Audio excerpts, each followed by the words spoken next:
Okay. There is a bunch of stuff on your key disk which will be a slightly more structured version of this talk. This is obviously billed as light entertainment for the evening, but there is some serious APL in there, and there are one or two ideas that it would be good to get feedback on for the rest of the conference. So I thought I would start off just with a little bit of background on what got me back into playing with databases. Playing with databases. Two things really got me into it. I had a really hard look at Paul Mansour's FlipDB last year after the Sanquirica moot, and really liked a lot of what it did. The main problem to some extent for me was that it was still an engine that sat a little bit apart from the workspace that I was in, and I wanted something a little bit lighter weight and a bit more immediate. So I'd had that in the back of my mind for some time. I then reviewed Geoffrey Borrow's book the book is called Q for Mortals, which is a brilliant introduction to Arthur Whitney's work. Q is the language that effectively implements KDB. So K is the environment which is used for a lot of serious trading algorithm stuff. It's the ultimate lightweight fast APL engine. And Q originally started as a bunch of K code just to implement stuff that felt like tables, and has now been integrated into the language. So some of this stuff is a little bit of a wouldn't it be nice if this Dyalog thing actually had some database capability integrated into the interpreter. So there is a certain amount of fakery going to happen to try and make it look as if it is, to give you a sort of feel for maybe what could be done, because it's what the Q people have done. So that was sort of the back of the mind stuff. And life was good, apart from the fact it's been the most dismal summer in living memory. And I can prove that because I have the database on this computer, and I shall show you the numbers at some point, which will prove how dismal it's been. But life was going on its normal course. And I had a phone call completely out of the blue from an old friend and an ex-manager from my Roundtree days, who is now semi-retired, and is picking up various management type projects. He's one of these people who just goes around telling companies how not to go bankrupt. And he'd been pulled in by that bunch there, York Minster, for reasons which will become apparent if I go on to the next slide, which I think I have to find the funny key on there. Now, there is a rumour that if you ever manage to see York Minster without some scaffolding, it's going to revert to the Catholics. And, of course, you never will, because it's a continuous process of restoration, that all the stonework is, at some point, in process of rebuilding. And what you can see on this picture is that there is actually rather a lot of scaffolding going on at the east end. That's a close-up of the same shot. And if you could see the next, I'll show you in a minute a picture of the top of the next one in, the next pinnacle in, which is no longer up there. It's at ground level and is looking very sorry for itself. The reason that they have a big problem is because the way this restoration process has always worked is that they have about 20 masons and carvers who spend a happy days chipping away at stones, and eventually the stones become representations of whatever it was they were supposed to be. And somebody goes and, okay, we've got the stone ready, let's get some scaffolding, let's, sort that window head or whatever. So work has always proceeded at a pace governed essentially by the rate at which they could produce carvings. And this has probably been the case for the last 500 years. Unfortunately, they just got £21 million worth of lottery funding, which has given them a massive problem. Do you have a national lottery in Denmark? Something like that, yeah. It's typically known in the UK as a tax on the stupid people, because, of course, what it is a way of extracting money from people in return for very little. a tiny, tiny probability of winning a huge number. Incidentally, I finally realized what a credit default swap was the other day. A credit default swap is playing the national lottery backwards. Yeah. It's earning a regular, very tiny income with an infinitesimally small probability of losing everything. Yeah. It's exactly the opposite of playing the lottery. So that's not relevant to this talk, but it's what these things do. Anyway, so you can see that there's a lot of work going on here. There's the top of that pinnacle, or one of them, down in the stone yard. You can see why it's been suffering. Acid rain and limestone don't mix well. So, yeah. Well, yeah, the acid rain eats Tadcaster limestone very, very quickly. So stone that's been fine since 1100 has rotted terribly in the last 50 years. Hopefully, we've now cleaned up the atmosphere to the point where we're going to be okay. Anyway, I got phoned up, and the long and the short of it was they've got a serious scheduling problem because, well, it's not so much a scheduling problem. The problem is that they want to know when they're going to finish various bits of the project. Because the guys from the National Lottery who threw the money at them have an obligation to, it being a charity, they have an obligation to say, okay, this piece of work will be done, and that will be £5 million of our funding, and it'll be done at the end of May. And this piece of work will be done at the end of July, and so on. And these tranches of money will be consumed in a predictable way. So this is not so much an exercise in scheduling as an exercise in simulating what the Stoneyard does and trying to predict where they're going to be in the future after, at particular points in time, or when they're going to finish that pinnacle, and so on. So this sounded like a really interesting bit of work, partly because I've done a bit of stone carving, and I know, just how much it hurts your arm if you do it for more than 10 minutes. So I was quite interested to see some professionals actually doing the work. And partly because it did sound like a really interesting OR-type project, which is the sort of thing that I used to do 20 years ago when I worked at Roundtree's. 20 years in a chocolate factory, you bounce off a lot of very interesting production problems. So I kind of signed up for this job and took the camera down to the stone yard, partly for my own interest.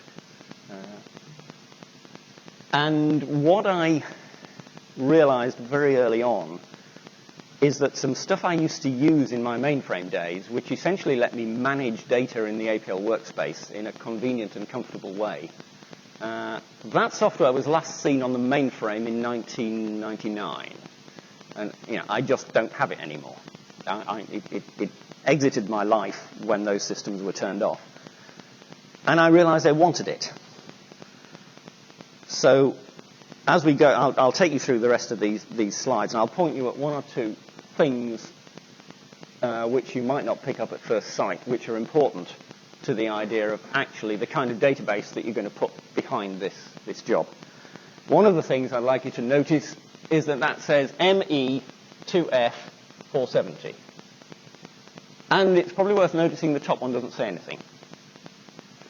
There's a good reason for that. The very first thing that happens in the project is that somebody has basically crawled all over the old stone and said, okay, we need to replace that one, and we need to replace that one. That one's fine, we need to replace whatever. And as soon as a stone effectively comes up for replacement, it gets a number. So unique IDs, yeah, we're programmers in this room. We all love things with unique numbers, unique names. So that actually is stone number 470. And it's been stone number 470 since before it was born. That has just come in from the quarry. So essentially that already had a number when it was just a dot on a little shaded area on a plan. So this was one of the first things I picked up when I went for a walk around here, was the fact that these all had something like this written on them. And at that point, you start thinking that maybe that you've got a chance of achieving something here, because there's already a system in place which is concerned to track the stones through the process. So I'll just take you very quickly through the process, and then we'll back off this and have a look at some APL. ME is Minster East End, area 2, level F, stone number. But you can forget that lot. They do actually, that is a unique ID. Anyway, that bit is just there for human readability. The reason the top one doesn't have anything scratched on it yet is that is probably more than one stone. Yeah, it's one block, but it's destined to go through this guy. This is a circular saw blade.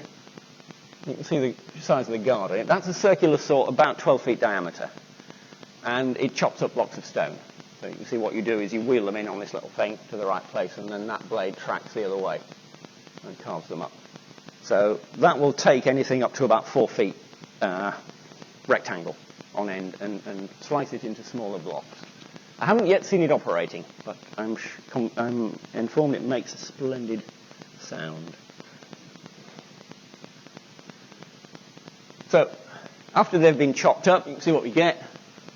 Here's 458, here's 484, whatever, 481. So these are now to the point where they're ready. Effectively, they're in a queue, and this whole process consists of queues. You've got the queue of stuff from the plan, which goes to the quarry, which results in those raw blocks, or these raw blocks. You've got the queue for the masons. Masons are less skilled less skilled is the wrong word. They're not artists. They are skilled craftsmen. So what a mason does is take something like that and produces something like this. Entirely handwork. There's no machine cutting or anything done on that. So you can see that the time it takes to produce one of those is going to be relatively predictable. You're going to have a plus or minus a couple of days, but you could probably say, 15 days plus or minus 2 is going to turn something that shape into something that shape.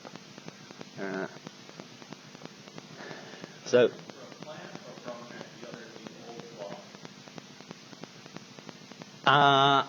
they're working from a series of templates. I've got some pictures on the hard drive that I could dig out if you're really interested. Basically, they cut zinc templates for each face. So it's like a shipbuilding process. There is effectively a sheet of zinc with each face scribed on it. They punch through that into the stone to mark it, draw out the radii, and then carve the faces independently. So yeah, here's block 477 being started. So that's essentially the masoning process, and here you've got carving process underway with you can see that's a sort of gargoyle which is going to be coming out that way. Now that of course is much harder to predict. Typically what you've got there is a bunch of sculptors, and it's very hard to get any idea of just how long it's going to take him to finish that piece of work. So whoops, that was that way. That's that way. So yeah, that's just to give you an idea. This is the progress. This is the work in progress system, and it's brilliant. So this was on the end wall of the carver's workshop. So that's the original architect's drawings of the 4 pinnacles that they're working on. They work down from the top. So blue is stones that are actually finished and fitted, and red is stones that are in progress. So you can see at a glance, to some extent, how it's working. And if you had decent resolution image, you can see these have actually got the numbers on. So again, we've got stone number, that's 133 to 4, 130, whatever. So you can see we've got the stone numbers, and they know pretty well where the stones are in the process. So there's loads of information there, but none of it is really in a form in which you can ask it questions and produce hard numbers from it. You can go, oh yeah, we're getting on great. But you can't go, and we're going to finish that pinnacle on, 15th of May unless something bad happens. So that's why we have a computer system here. Yeah, I reckon that one looked really like Morton. What I should have done is take a paint shop to it and put it in cycling gear. And then it would have looked amazingly like Morton. Anyway. Is that Alt F4? It was. How about that? Brilliant.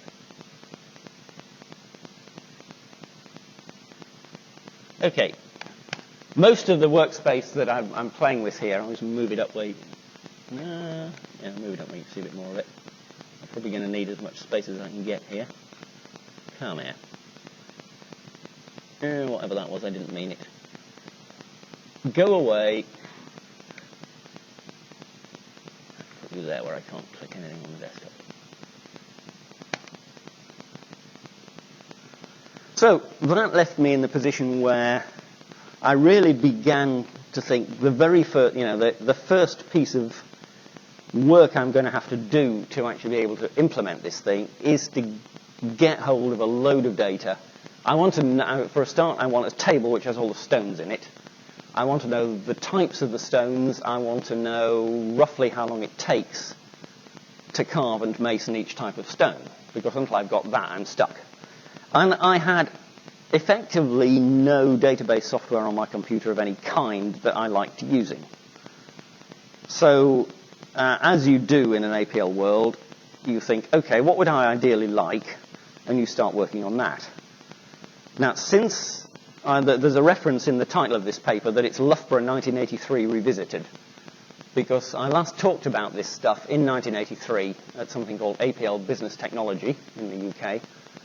And that was a piece of kit on the mainframe, VSAPL, which did most of what I needed in terms of being able to store, update, and query data.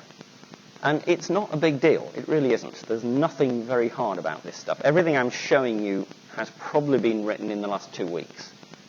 So, you're not looking at man-years worth of code here. So, I made some fairly obvious and simple decisions, which I'm sure you could all have made too. That a table was probably going to be a namespace. And a column was probably going to be a variable. So that, now, I really might need some slightly more light here. I'm wondering if I just prop that a little bit. Oh, is that something with light? That would be very handy.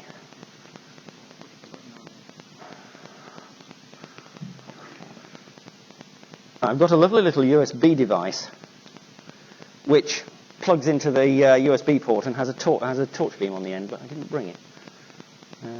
So, supposing we had a name, how many of you in this room have met Oracle in its various guises over the years? Yes? It always comes with a couple of tables called emp and dept.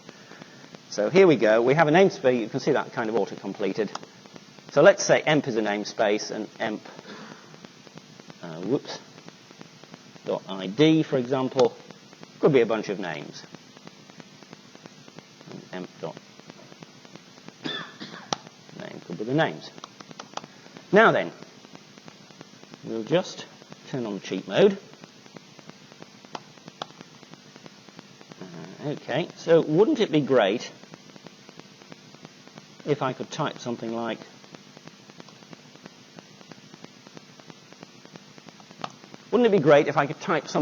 that? I'm just in APL, yes, and you'll notice that I don't actually have any functions kicking around here called anything remotely like select or from or anything. You can work out what's going on probably quite easily. This is the kind of thing that you shouldn't run in a live system, but it makes for great demos. So that was the sort of starting point. Wouldn't it be nice if I could do that? The sort of secondary thing was, wouldn't it be nice if I could do that and just edit it, as in put it in a grid, and, for example, things like department clearly becomes a little drop list, because that's a column which is pointing to another table. Yeah, we've all been there. So far, there is remarkably little magic going on here. So we can make William female if we like, and we can exit. Well, it's a start. But it's not really getting us anywhere beyond being able to put tables on the screen and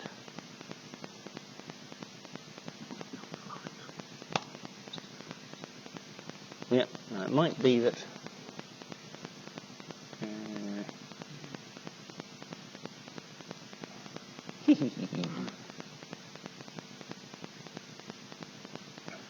Samples, right. I've got some sample queries on the York-Minster data somewhere.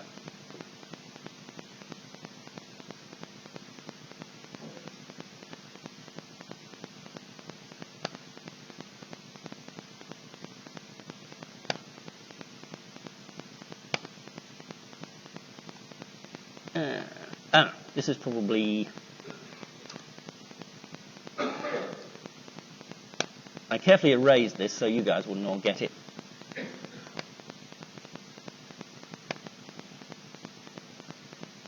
think I'm going to need to crank Quad PW up just a little bit here. Yeah.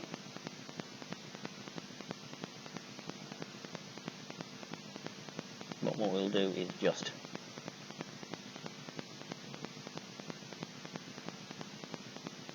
go for something smaller, shall we?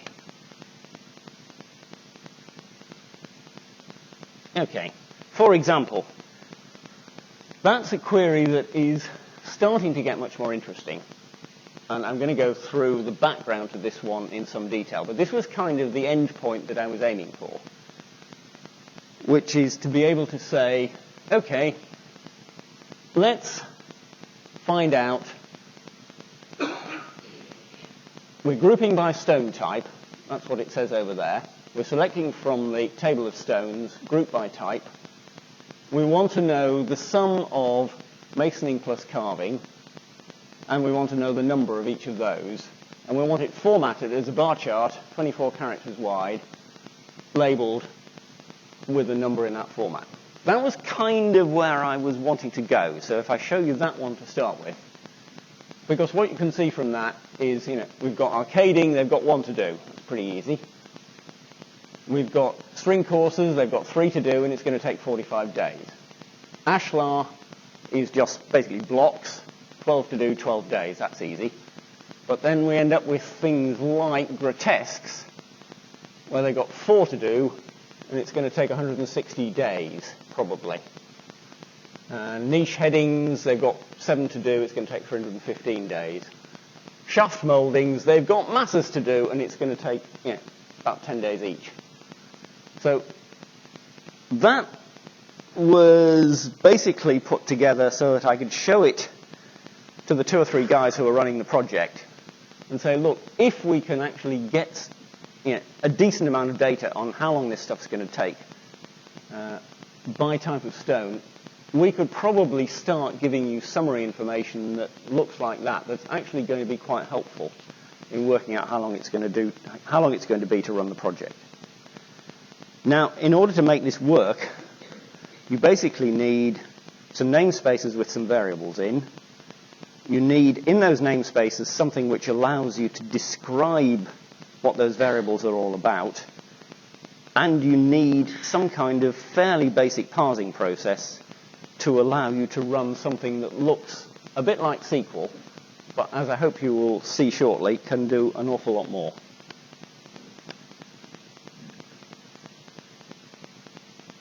Let's just go back to our friend from the emp table.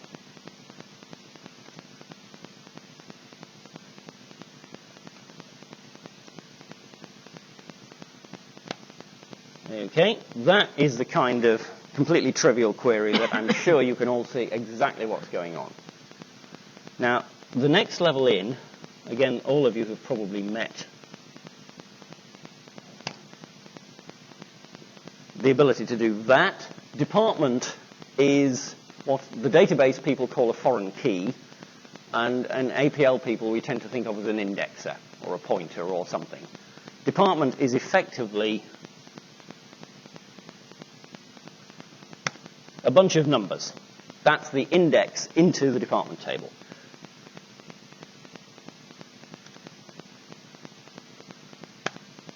Okay, which, if you look at those numbers and those departments, you can see all I've done is gone, okay, that was interesting, it's an index. I'm not going to show that on the screen. I'll just do a bit of brackety stuff and get the department key. so far, nothing terribly interesting. Now, supposing I wanted the department name.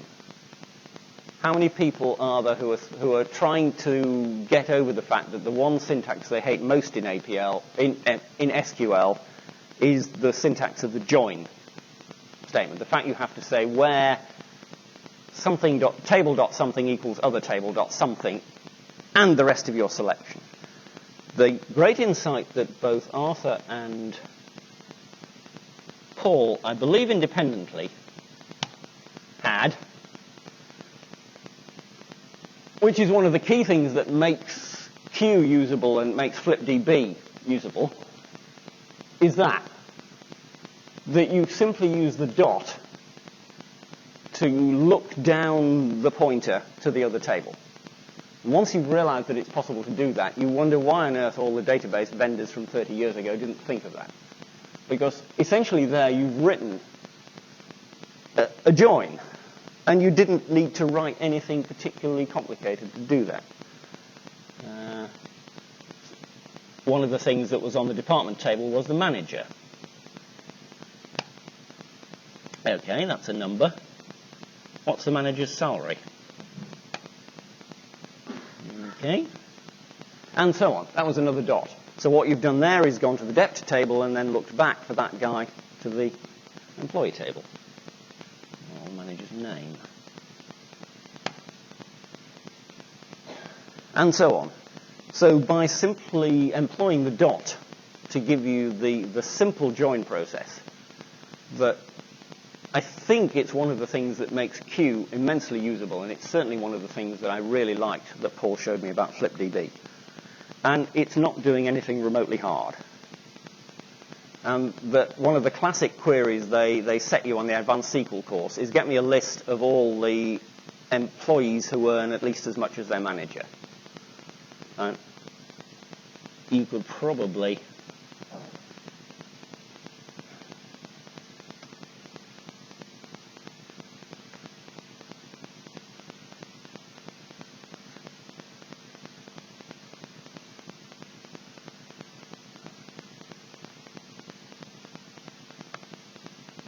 oddly enough, it's Richard, who is his own manager in this thing, just to prove it. Yeah. It's that easy. So that was the first thing that I wanted to some extent.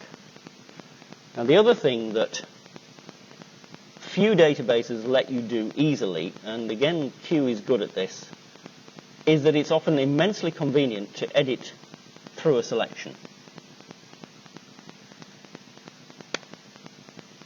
Yeah, sorry.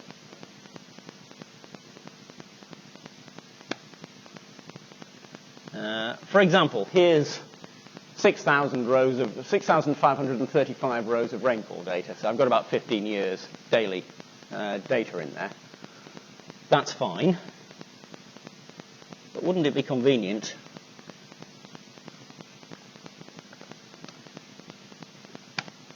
just to edit the last 12 days? Yeah. It seems obvious that, yeah, can you see the bottom of the screen there? Or do I need to move that up a bit?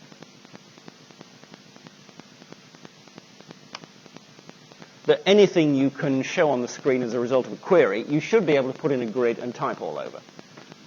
So, you know, showing the last 12 days is fine. You should also be able to write any old APL.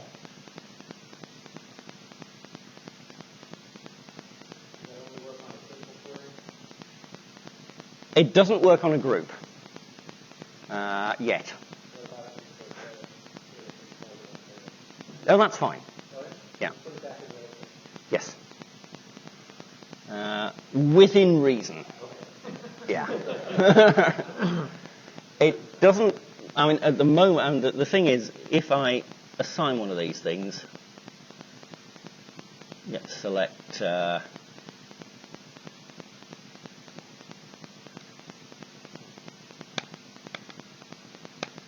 QQ is another table, effectively.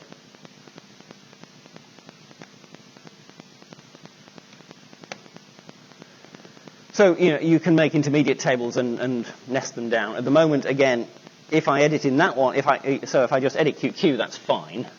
But if I made another QQQ as a result of a selection from QQ. At the moment, I'm not going to propagate it back all the way. But again, that's just the fact that Adrian gets confused by recursion. He hasn't actually written that bit yet. But there's no reason why you shouldn't back propagate.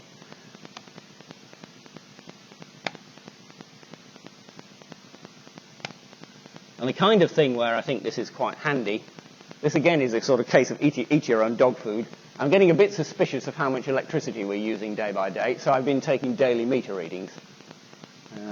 So the query that you've got here, can you see that? It's edit, date, meter. Usage gets the delta of meter divided by the delta of date.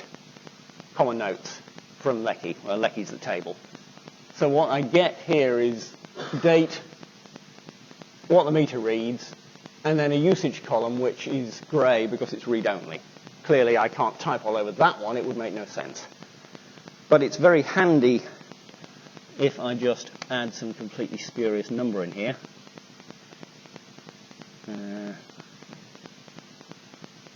And save this thing. Okay, we used some ridiculous daily use. But you can see that it's very handy when you're editing a query, when you're editing something, to be able to effectively edit through a query.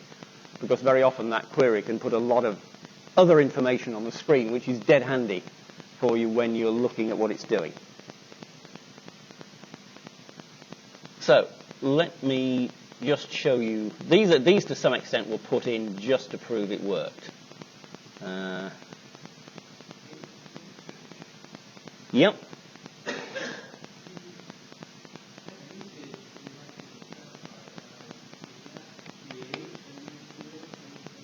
Yeah. It exists in that selection, which I edited, yes. So if I assign QQ gets select whatever that lot, yep. And we do a, we'll find that we have QQ dot date, naturally, and we have QQ dot usage as variable.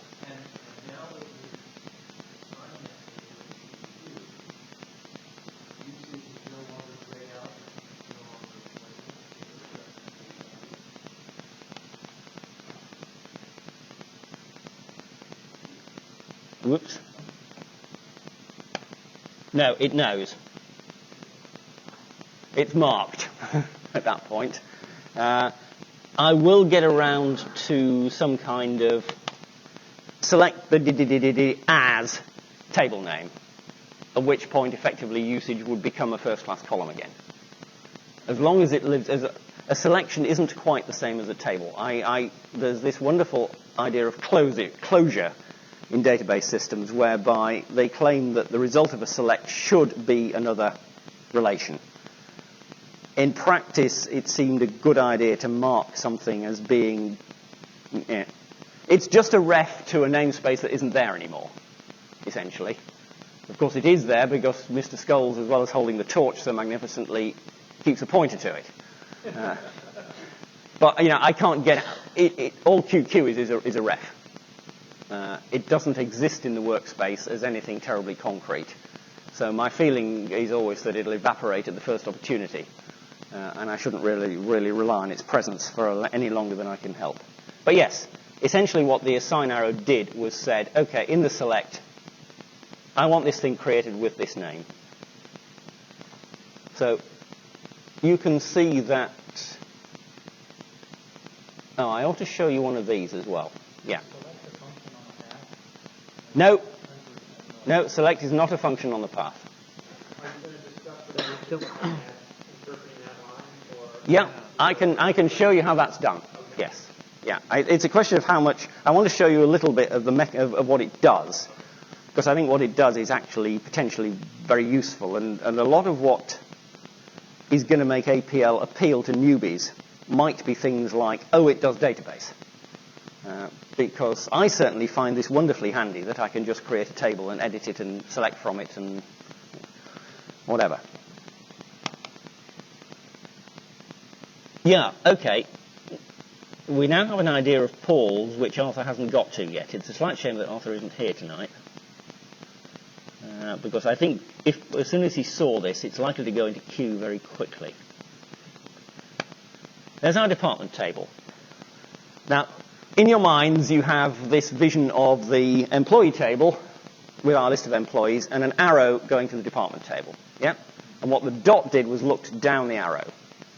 And that's fine and useful.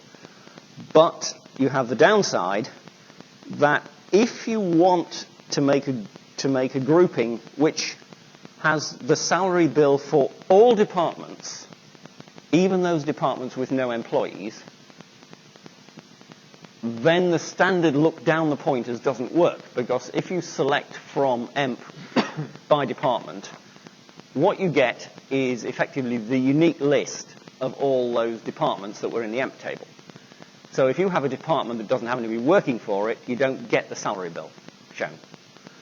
Now what Paul thought up, and I think it's equally brilliant, is if we say something like select ID, comma, EMP,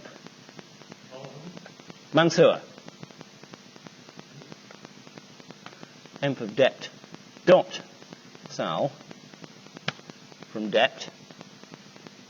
Okay, that syntax bears a little bit of explanation, so I'll leave the Uber mouse pointer pointing at it for a second. Remember, I'm in the department table, so what I'm doing here is looking backwards up the telescope at the employee table. So I'm saying this table, which points to me with this variable, dot sal. So what I get, and this is another thing that Q does and that FlipDB does, and don't you wish that mainstream databases did it? Just because you've got a group of things back, why the hell do you want to group them? Yes, you might want the group. If this was, if we just stick that into something, isn't it potentially useful to you as an APLer that we have qq.id and we have qq.sal? And that, I can do APL here. I can do +/ each of qq.sal, for example, to see the salary bill for each department. Yeah.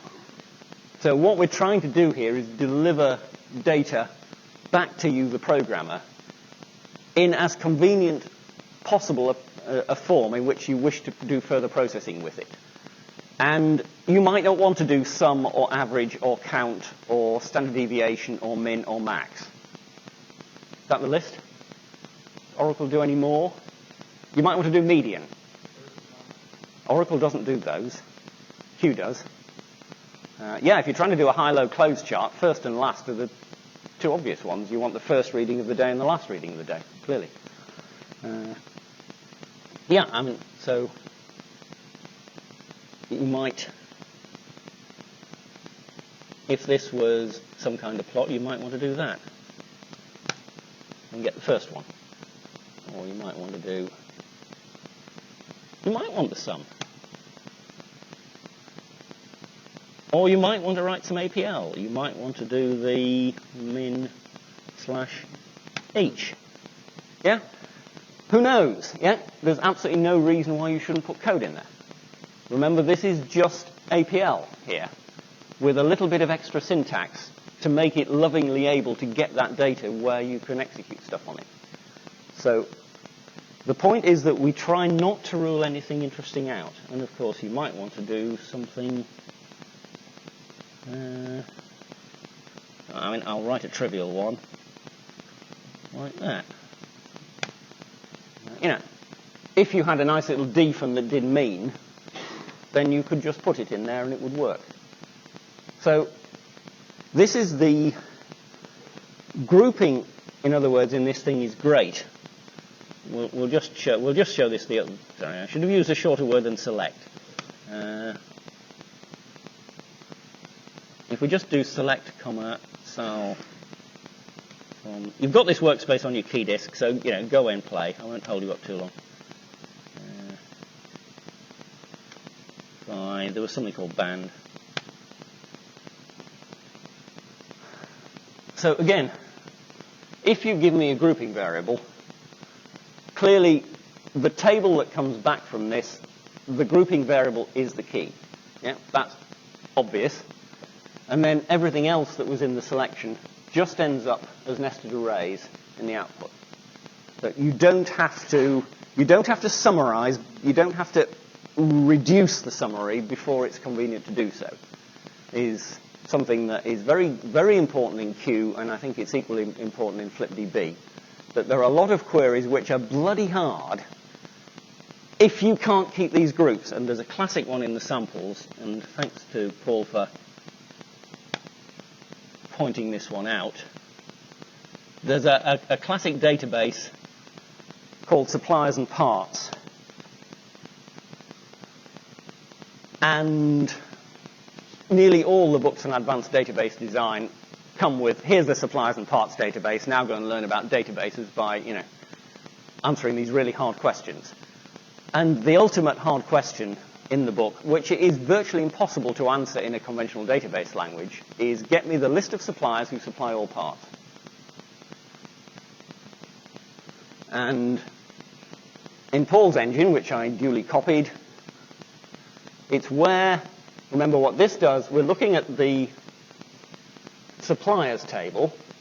We look up the telescope to the suppliers parts list, so we get all the parts, the part numbers that all the suppliers produce. If we leave these brackets empty, we just get the complete list. So that just gives you a nested array of all the part numbers over and over and over again. So where that vector, set equality, that vector, we have a hit. And how many people in this room could not write set equality in one line of APL? Yeah, I hope you all could. It's A member B, and slash A member B and B member A, and slash B member A. Yeah, so it's supposed to be something for people who have done the advanced course and still find it hard. And with either FlipDB or Q, it is literally that straightforward. Right, now then, next bright idea. And Paul may want to steal this one back.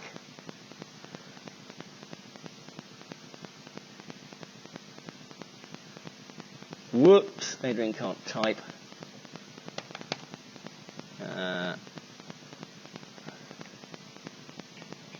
Let's just add them up.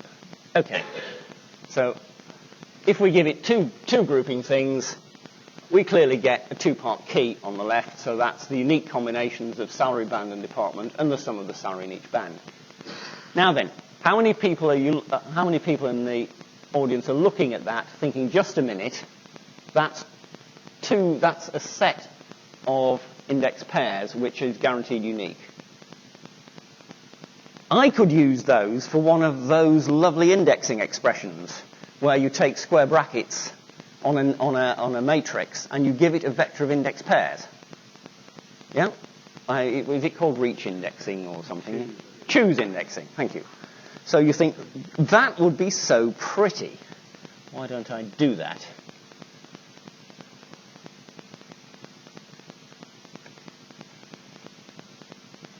Why don't I show it like that? Yeah, it's just, now when you've got 3 keys it gets interesting, and I'm not quite sure what I'm going to do with 3. Probably do with 3 what APL does with a 3-dimensional matrix, of simply block them down above each other. Yeah. Clearly you can't get 3-dimensional data on the screen.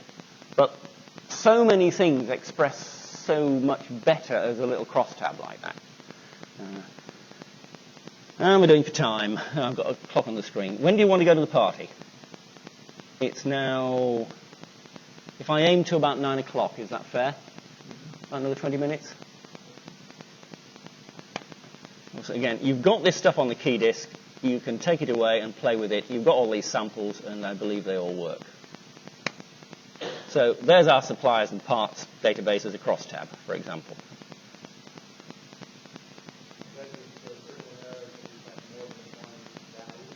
I think if you've got more than one thing here? Yeah. More than 2 things. More than one thing, you only do sum salary. Oh, right, sorry, yeah. Sum sal, comma, average bonus, yeah? No, it blocks them up into, it laminates them, so it blocks them up into 2 columns, or X columns. I've got 1 or 2 of those, but they're going to get a bit wide. You're not going to see very much of the stuff going that way. I'll probably have to set quad PW up to something huge, otherwise they'll wrap on this display, and that would be a shame. Right, I told you that we'd had a rotten year.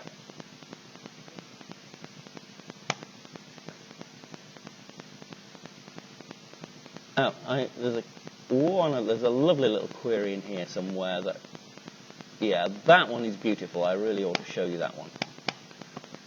12 wettest days ever. And I mean, okay, right, in date order. So this isn't just, 12, the cop-out way to do it is just sort the damn thing by wetness. But then you've lost the ordering. Okay, we have a lovely little piece of absolutely classic 30-year-old APL technique going on up there. We just do the double grade on it, and then get all the values where omega greater than -12 plus max flash, of the double grade, which gets you the top 12. So it's very nice to be able to just throw defins into your queries. Yeah. Do we agree with that sentiment? Adrian, you've been selecting these various tables. Yep. So you can know about other tables that are part of their... They do. Is there a database? Ooh.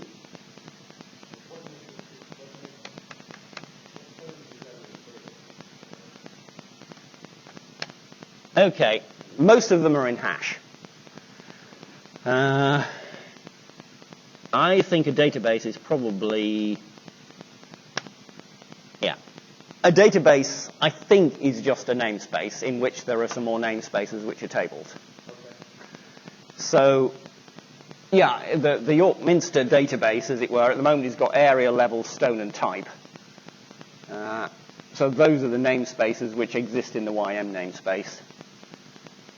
And I keep track of inbound links, so I keep track of refs. Okay. Fortunately, by now we've arrived at Dyalog 12, refs mostly work. In the sense that you can use things like membership and IOTA on vectors of them. So it's relatively easy to scout around and find out who's pointing to me. Because IOTA will just find them for you in a vector of refs. So it's not desperately hard to keep up with these things. What you'll find in, if we look at that emp table, the definition of the emp table, okay, these are the bunch of variables, which is what I told you about. There is a sub-namespace in all of these things called delta cols for historical reasons. Doesn't really need a delta. Which has another few variables in it, which is a boolean, which says is it a key. It has a data type. If it has a type of putter, it has over here a ref to another namespace. So essentially, pointer type columns having them refs to other tables, and that's about it. And because I hate having to type format strings in every time I want to show the stuff, I do have a column in here which says how to, a default format for select to put it on the screen. That is all there is. The only magic that's going on here is effectively that somewhere in here there are refs to other tables. And that, for example, now at this point we take a walk on the wild side. If we edit emp, you'll notice that list of departments. If we edit det,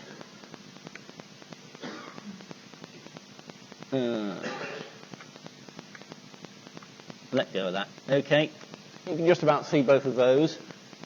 Now you'll notice that we have a department 977 there. If I decide that department 977 is actually department 100, and I save that, you'll notice that that one up there changed. So essentially, when any of these tables gets itself committed, it does go and have a look to see if there's anybody else pointing to it that it needs to fix up. That's really the only other piece of magic that's going on. So if I were to shuffle the order of these a bit.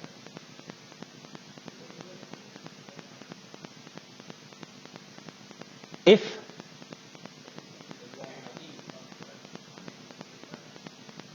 yeah, no. The thing I store as a point is an index. I don't store the only place the IDs live is here. What I've actually got underneath that depth column up there is something that goes 3. Come on, let's prove it.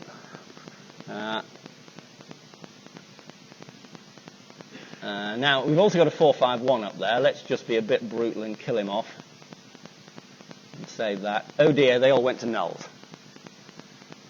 And there are various strategies. Okay, so those guys don't have a department anymore.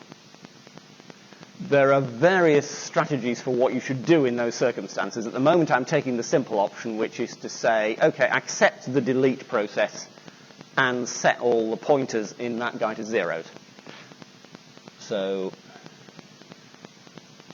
dep.id is now some slightly different numbers. And obviously, if I go up here and simply go move him to the top and save that, sorry, emp.dept was what I meant to show you. Nobody yelled at me, he must be asleep. Okay, emp.dept is a bunch of numbers of which starts 3-1. Clearly, if I go up here and move that one down 1 and save it, emp.dept is a bunch of numbers which starts 3-2, because I've had to adjust the indexes, because the thing I'm pointing to has been mucked about.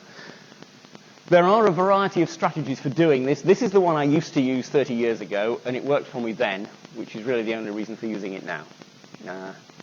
The other way, obviously, is to actually put the foreign key values in there and iota them every time.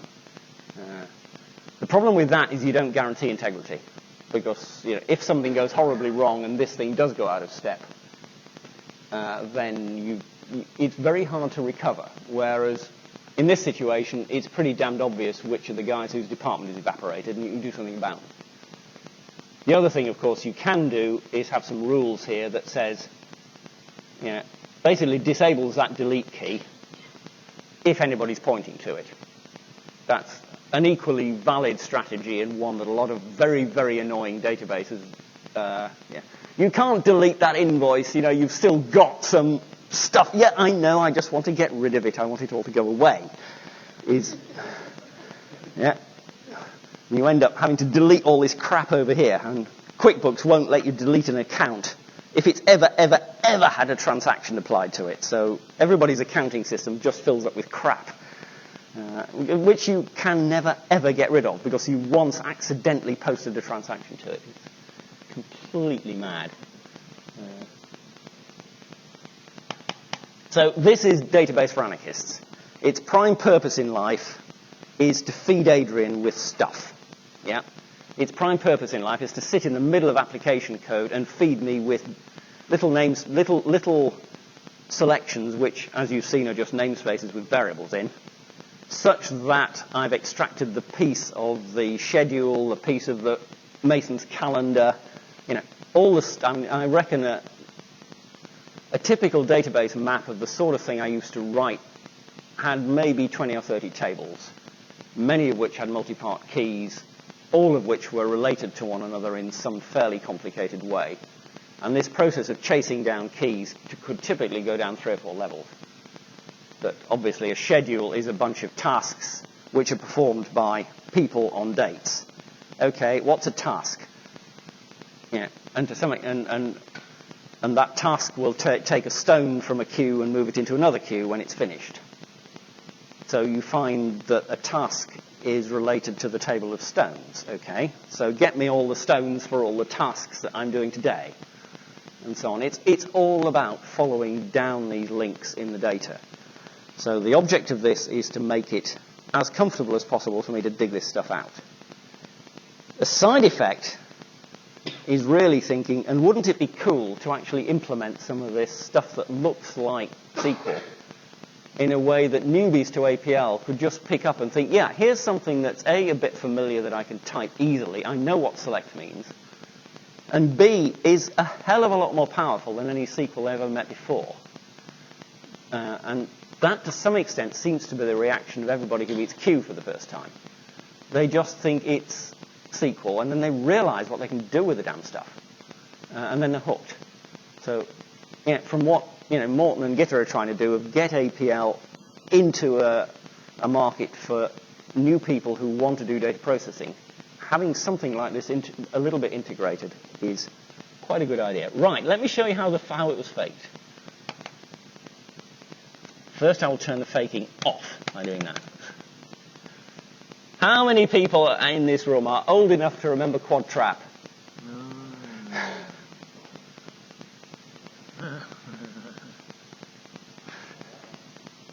That's all I'm doing. So far, I've only tripped over syntax, length, value, and nonce errors in the stuff that I've typed. Nonce errors are quite rare, but you can get them, honest. I did manage one. Typically, you're getting a value error. Now, that's the most likely thing you're going to get from APL if you just type a piece of rubbish at the session. But basically, all we do is we set the trap, and then we run this thing called db.sniff on quad DM. The reason for the bit at the back is so that, I'll just turn him on again very briefly. Here's a little function called foo, which has some of this stuff. Now, probably you don't want to do this, and probably I'm never ever going to do this, and probably I will simplify it to the point where this has gone away. But there's absolutely no reason why you shouldn't actually do this stuff in functions. But there are some snags, like stuff after diamonds disappears. So it's not completely solid if you do it within a function. But you can run foo, and it's going to work. And it's going to error, data error, unknown table, blah, yeah? So that's just to check that it really did stop when the database errored, because we all know how easy it is to get trap loops. So we go to quadl+C+1, which is a really handy function key. We got a perfectly ordinary value error, which was nothing to do with me, and we did stop, which is the kind of other thing that it's a good idea to check. And then we came out the bottom. So essentially what's going on is that there is a function called, let me kill the trap. So there is nothing, there is now no magic. There is a parser called db.q, which can say things like, which can take expressions like select from emp sal version 0. And it returns one of these, and that's just a shortcut to show it on the screen. So essentially db.q is my take on the Q parser. And it's not quite the same as Arthur's, but it's not that tricky, and it's only about 30 lines. Take it apart, add stuff to it, do whatever is convenient with it. All it's actually doing underneath, there's a function called db.select, which actually does the work.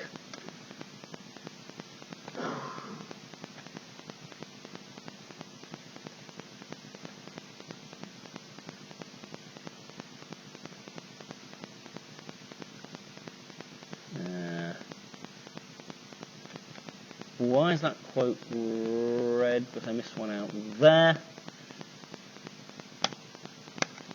Okay, so he's the guy that actually is doing the kicking. So he's a perfectly ordinary function, and he takes two arguments, one of which is a table, and the other of which is all the other stuff. One day, I will give John a very, very big hug, because he will allow me to have default arguments in this. What I want to type, what I really love in that argument list is table, column expressions, rows where, group expressions, sort ascending, limit, and do I want it distinct. But the problem with that, if I put those all in that argument list, which would be really good, I've always got to give all of them.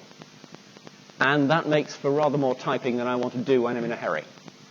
So by cutting it down to these two, then you can do the usual crud with a -6 plus the row of that take of a load of spaces and a 0. In other words, you can pack on all the default stuff on the end. So this guy basically is all that the parser is doing is forming the arguments for db.select. And my feeling is that if I'm going to use this in code, and if you guys want to take this away and use it in code, you're almost certainly going to want to call this thing and assign the result. Okay, the way I would see it being used in action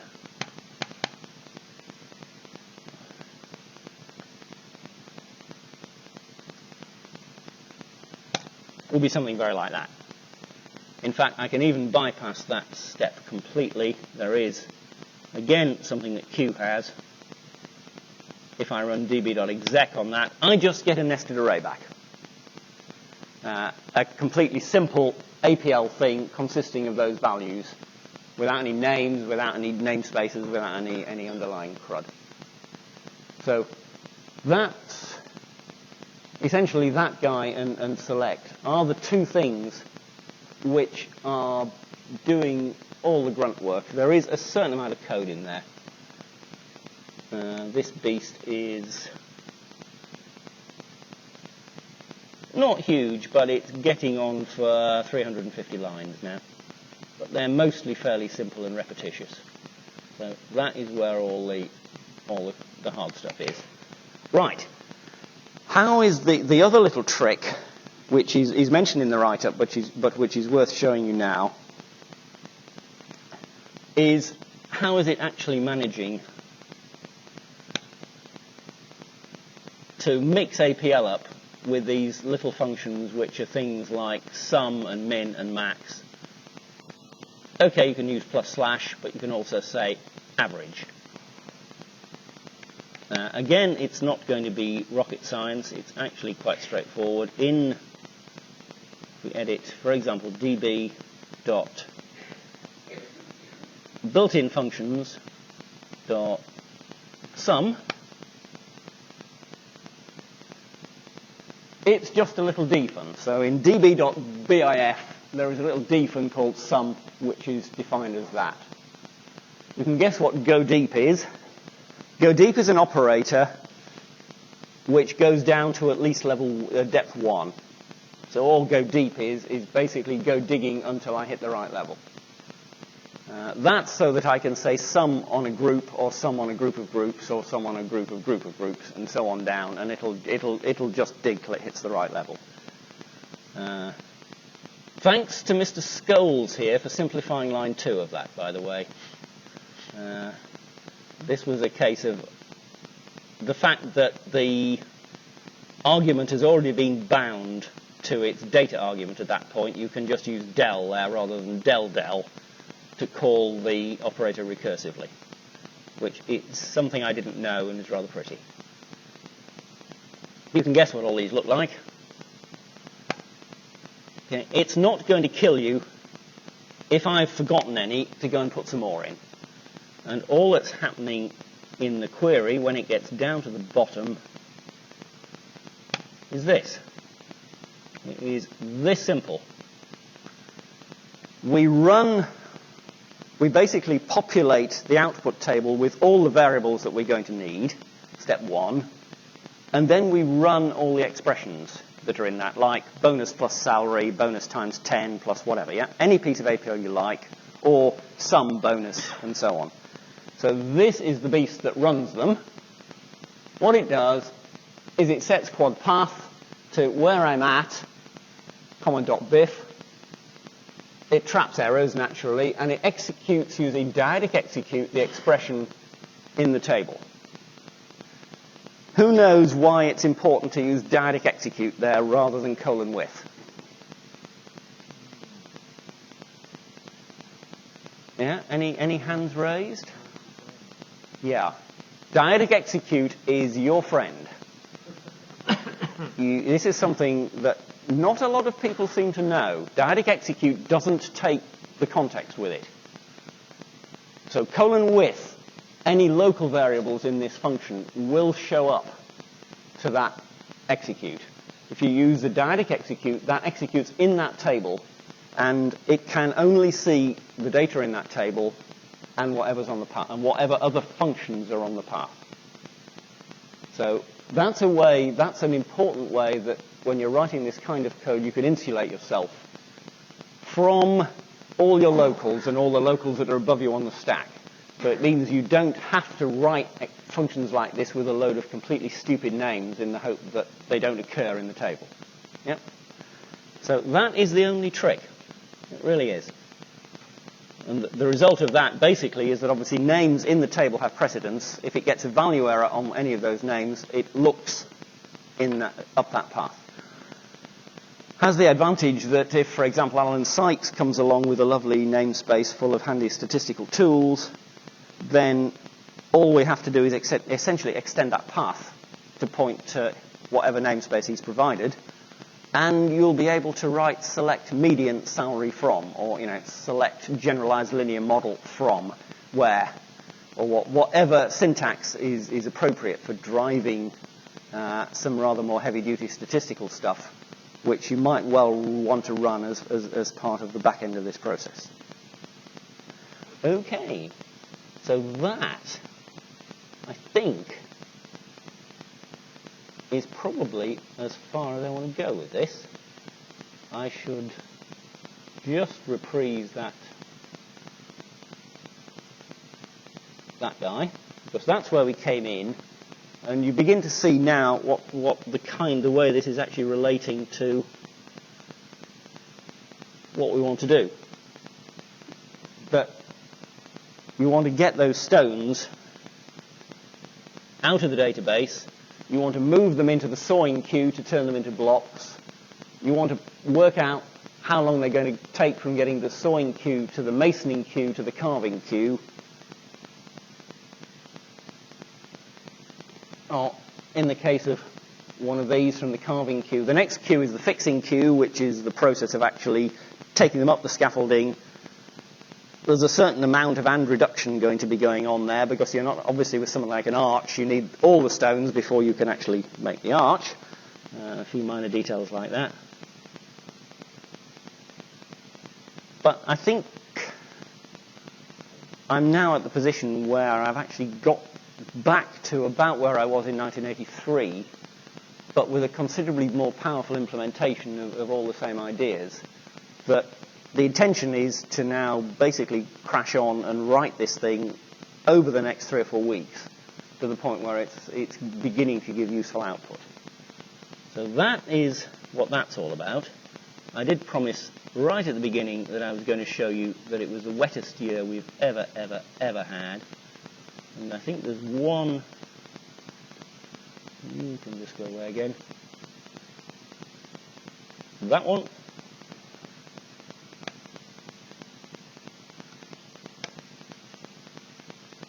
Oh yeah, no, I should show you this one as well.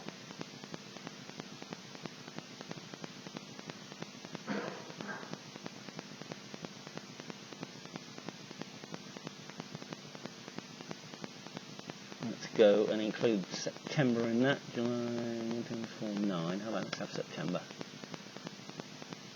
So that's sum of rain where year greater than 2000 and month within 49. So this is this year. It's just been consistently wet. Look at that. That was 138 mil in August, for goodness sake. Now that should interest you. Does anybody remember Hurricane Andrew? 214 in the month. But This was in the UK, yeah. Oh yes, I can show you that in slightly more detail with this one. Now this might wrap off the screen. There he is. So what we've got here is a crosstab. Years going across. If I just cut that down a little bit on years. Let's go for greater than 2001. That'll fit. So these are Julian days down the side. You can tell they're Julian days because every 4th year I've got a missing value. And months across. Okay, anybody see Hurricane Andrew? there it is. Yep. So we had basically 4 days when we had about 2 inches of rain, then over an inch in that block. That's millimeters. Yeah, those numbers are millimeters. So, I mean, it's not comparable with what you get in the States when you have a hurricane, but it still had a fair amount of spent force to throw at us. The village didn't quite go underwater. 1 or 2 houses did. Now, there's one other very interesting thing about this, and I can't work out whether I'm seeing things or whether this is a real pattern. How many of you in the room can see a diagonal there? A diagonal? Yeah? Don't you think there's a pattern going that way?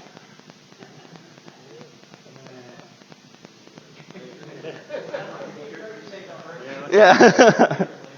The further back in the room you are and the fuzzier your sight has got, the more chance you have of picking it up. I don't know. I'm beginning to think it might be real. Is?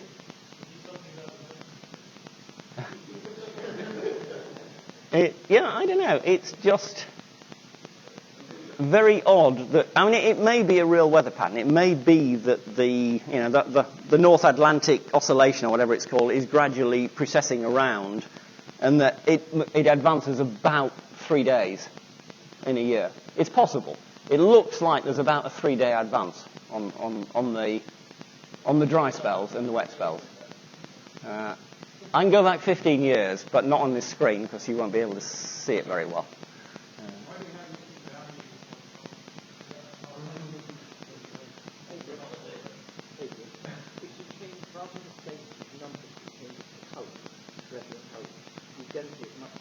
Yeah. Okay, the missing values are at the top every 4th year and at the bottom every year but 4. It's leap years. Now, oh, sorry, the missing values there. That was an APL conference, I think. Where was 05?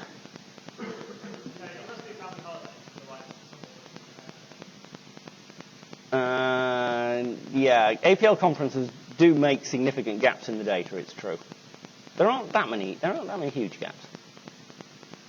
Yeah, 91 there'll be a big gap because we were all over in Stanford for ages. Yeah, 99 there's a big gap. I think that was conference somewhere.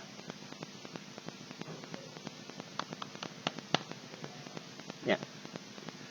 Okay, so there is the final thing, which was again really just a bit of fun, but where we came in. How many of you are old enough to remember? That was a typical one. Doing that kind of thing on the mainframe. Now, I looked up. I've got an original write-up of StarMap, which was 1973. And the sky plots in that booklet were printed out on a special IBM print band where you had a high-precision print band, which 15 of the blocks had a dot in different positions on the print block. So you had a vertical resolution of 1/5 of a character and a horizontal resolution of 1/3 of a character. So effectively, by choosing the right character, you could scatterplot to a resolution of 1/5 of a character vertically and 1/3 of a character horizontally. And while thinking around this, it suddenly occurred to me that we have Unicode. And what's in Unicode but 1/8 width blocks?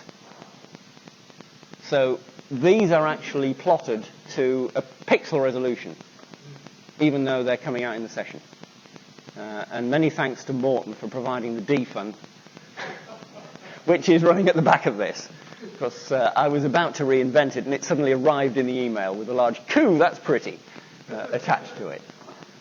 If you want to play with this on the screen, there is also an update of the APL 385 Unicode font, because the version that was previously shipped, I'd only done the half-width blocks. I hadn't actually bothered to go through and put the 1/8, 3/8, 1/8, 1/4, 3/8 widths. But they're in there now. So if you want to plot either horizontally or vertically you can plot to a resolution of 1/8 of a character, which is actually not a bad thing to be able to do. I mean, it's a little bit sort of in your face, but if all you're trying to do is get a feel for the shape of the data, I think it's a perfectly adequate substitute for being able to dive off and do a fancy chart. So yeah, be aware of the fact that this stuff is now around and you might find it useful. That has gone 7 minutes over when I said I'd stop, and it's nearly time for the party. I hope that was quite interesting as well as possibly quite useful. I'd be delighted to have feedback on it at any point, but just to sort of... Oh, that's Yorkshire's favourite mountain, by the way, for anybody who's wondering where that's Ingleborough on a typical Yorkshire day. And that's a piece of limestone. But yeah, anybody who wants to have a play with this stuff, it clearly is going to be given away to any good home. I don't have any proprietary interest in it. I would very much like it to be one of the things that may become part of a future Dyalog offering, because I can see it being very appealing. I mean, the other thing is it's bloody fast. And you know, these are variables in the workspace. This is going to absolutely knock spots off any database you ever had, for the same reason as Q knocks spots off any database you ever had. It's just sitting in memory. So, of course, the damn thing goes quickly. So, you know, I think it could actually be quite useful as well as a bit of fun. So feedback and whatever would be good. But if you find a use for it, then please take it away and use it. At the moment, the only documentation you're going to get is what's in the workspace. But that should be enough to get you going. I believe that we now just have nice time for a beer and possibly a game of Skittles. Jonathan would like to sidle towards the light switch. Thank you very much for your attention.